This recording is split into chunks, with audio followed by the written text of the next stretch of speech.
Welcome to the foundation. आज हम पढ़ेंगे बल तथा गति के नियम के अंतर्गत बल, जड़त्व, संवेग और आवेग तथा घर्षण बल के बारे में। ठीक है, तो बल किसे कहते हैं? बल वह बाह्य कारक है जो किसी वस्तु की स्थिति में परिवर्तन कर दे। विरामावस्था में हो तो उसको गति की अवस्था में ले आए, या गति की अवस्था में हो तो उसको विरामावस्था में ले आए, या आकार या आकृति में परिवर्तन करने का प्रयास करे या कर दे, है ना। तो उसको हम क्या कहते हैं? बल कहते हैं। फिर से देखिए, बल वह बाह्य कारक है जो किसी वस्तु या व्यक्ति की विरामावस्था व गति की अवस्था अथवा आकार या आकृति में परिवर्तन कर दे या करने का प्रयास करे, उसको हम क्या कहते हैं? बल कहते हैं। ठीक है, बल का सूत्र क्या होता है? F बराबर m इंटू ए, जहां पर F मतलब फोर्स, m मतलब द्रव्यमान, a का मतलब त्वरण। ठीक है, त्वरण हम इससे पहले वाली वीडियो में पढ़ चुके हैं। ठीक है, अब देखिए, बल एक सदिश राशि है। सदिश राशि भी हम लोग पढ़ चुके हैं। सदिश राशि क्या होती है? जिसको व्यक्त करने के लिए परिमाण के साथ साथ दिशा की भी आवश्यकता होती है ना। पढ़ चुके हैं ना ये बात। और बल को हम किससे प्रदर्शित करते हैं? F से। देखिए, F और जो भी सदिश राशियां होंगी उसके ऊपर ये एरो का निशान लगाते हैं। ठीक है, तो बल एक सदिश राशि है जिसे हम F से प्रदर्शित करते हैं। ठीक, एसआई पद्धति में क्या होगा इसका मात्रक? न्यूटन या किलोग्राम मीटर प्रति सेकंड स्क्वायर। क्या होता है? किलोग्राम मीटर प्रति सेकंड स्क्वायर। फिर से करिए, देखिए, बल वह बाह्य कारक है जो किसी वस्तु या व्यक्ति की विरामावस्था व गति की अवस्था अथवा आकार या आकृति में परिवर्तन कर दे या करने का प्रयास करे। क्या कहलाता है? बल कहलाता है। F is equal to ma। ठीक, अब आ जाइए जड़त्व पे। जड़त्व क्या होता है? किसी व्यक्ति या वस्तु के विरामावस्था में ही रहने या गति की अवस्था में ही रहने की प्रवृत्ति को हम क्या कहते हैं? जड़त्व कहते हैं। ठीक है, अब जड़त्व आपने देखा होगा, आप बस में सफर कर रहे हैं या कार में सफर कर रहे हैं तो क्या होता है? बस लगातार, मान लीजिए आप 50 किलोमीटर प्रति घंटा की स्पीड से चल रही है, फिर एकदम से ड्राइवर ने, कोई सामने गाड़ी आ गई, एकदम से ड्राइवर ने ब्रेक लगाया। लेकिन क्या होता है, जब गाड़ी, बस चल रही है 50 किलोमीटर प्रति घंटा की स्पीड से, तो हमारा शरीर भी उसी के साथ 50 किलोमीटर प्रति घंटा की स्पीड से चल रहा है। लेकिन क्या होता है, जब जो बस है वो तो ब्रेक लगी, है ना, रुक गई, लेकिन हमारा शरीर क्या हुआ? हमारे शरीर को संदेश नहीं पहुंचा, वो उसी स्पीड में चल रहा है। तभी क्या होता है, अचानक से ब्रेक लगने पर हमारा शरीर आगे की ओर झुक जाता है, और अगर हमने किसी चीज को नहीं पकड़ा है तो क्या होगा? हम गिर भी सकते हैं, है ना। आगे की ओर लुढ़कने जैसा होता है, जो बैठे हैं वो आगे की ओर झुक जाते हैं। आप जब बैठिएगा गाड़ी में, बस में, तो इस चीज का ध्यान रखिएगा, तब आपको ये चीज और ज्यादा अच्छे से समझ में आ जाएगी।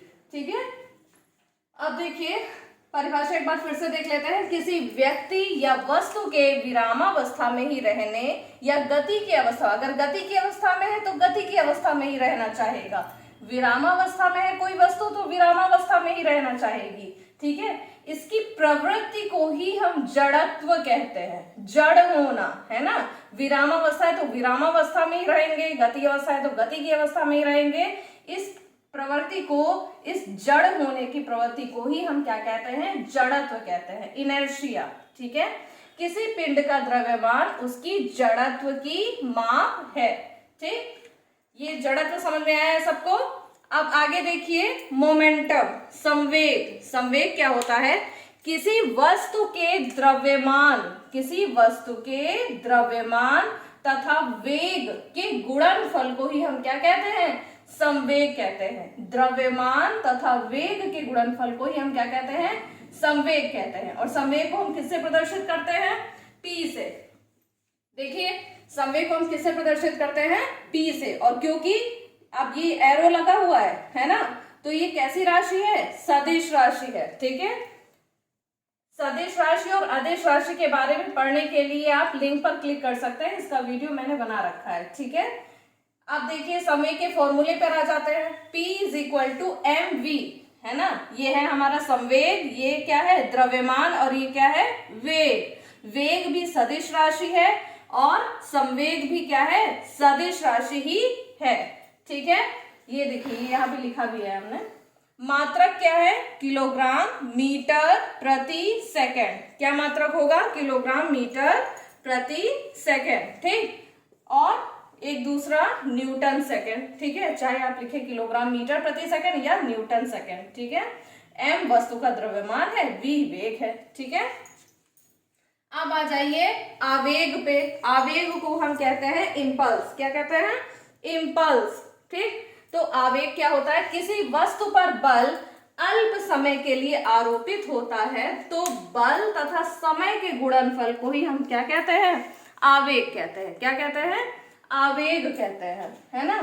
किसी वस्तु पर बल जब अल्प समय, बल यानी F, अल्प समय यानी डेल्टा टी, अल्प समय थोड़ा समय है ना, तो हमने इसके लिए इसको डेल्टा टी से डिनोट किया है। अल्प समय के लिए आरोपित होता है तो बल तथा समय के गुणनफल को ही हम क्या कहते हैं आवेग कहते हैं, और आवेग को क्या कहते हैं इम्पल्स।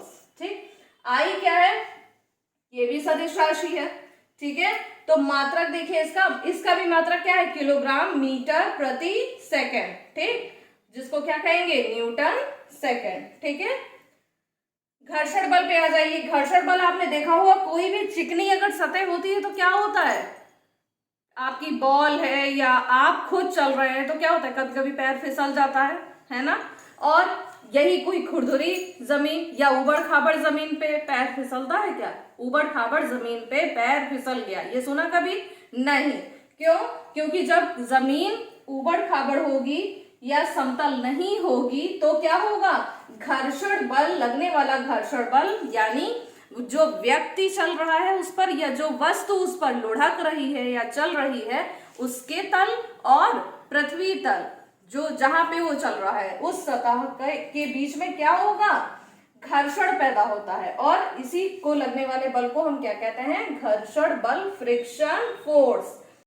फ्रिक्शन फोर्स क्या होता है, ऐसा बल जो सदैव वस्तु की गति का विरोध करता है। ठीक है, अगर बहुत तेज चल रही है कोई वस्तु या व्यक्ति तो क्या होगा, अगर जो सतह है वो खुरदरी होगी, चिकनी नहीं होगी, तो क्या होगा धीरे धीरे, कोई बॉल हमने फेंकी है ना, तो उसके बाद धीरे धीरे जाके वो रुक जाती है ना, तो क्यों रुक जाती है घर्षण बल के कारण। किसके कारण, घर्षण बल के कारण वो रुक जाती है।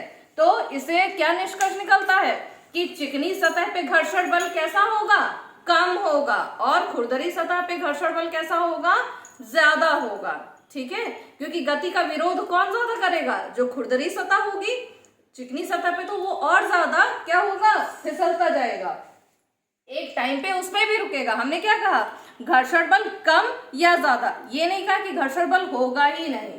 ठीक है, खुरदरी सतह पे ज्यादा होगा और अपेक्षाकृत चिकनी सतह पे घर्षण बल कम होगा। ठीक है, तो हमने पढ़ा था बल के बारे में, जड़त्व, संवेग, आवेग। देखिए बल वह बाह्य कारक है जो किसी व्यक्ति या वस्तु की स्थिति में परिवर्तन कर दे। विरामावस्था में होगी तो उसको गति की अवस्था में ले आएगा, गति की अवस्था में तो उसको विरामावस्था में ले आएगा। ठीक है, इसका सूत्र है F बराबर ma। जड़त्व देखिए, जड़त्व हमने एग्जाम्पल दिया था, हम बस में खड़े हैं, यात्रा कर रहे हैं, बस 50 या 55 किलोमीटर प्रति घंटा की स्पीड से चल रही है। ठीक है, तो क्या होगा, एकदम से ना गाड़ी के सामने ना कोई जानवर आ गया या कुछ हो गया तो क्या होगा, उसने ड्राइवर ने ब्रेक लगाई। अब ड्राइवर ने जब ब्रेक लगाई तो बस तो रुक गई, हम चलते रहे 50-55 की स्पीड से, तो क्या होगा, या तो लुढ़क जाएंगे या फिर आगे की ओर झुक जाएंगे।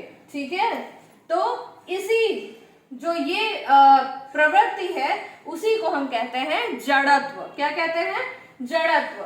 किसी पिंड का द्रव्यमान ही उसकी जड़त्व की माप होती है। संवेग क्या बताया था, संवेग द्रव्यमान गुणे वेग, संवेग बराबर द्रव्यमान गुणे वेग। संवेग भी क्या है, सदिश राशि है, मात्रा किलोग्राम मीटर प्रति सेकंड। फिर आ जाइए आवेग पे, इम्पल्स। आवेग क्या होता है, बल गुणे समय।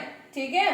बल गुणे समय, इसका भी मात्रक क्या होता है, किलोग्राम मीटर प्रति सेकंड। और घर्षण बल पे आ जाइए, जो कि अभी हमने समझा, घर्षण बल खुरदरी सतह पे कैसा होगा, ज्यादा, और चिकनी सतह पे कैसा होगा, कम।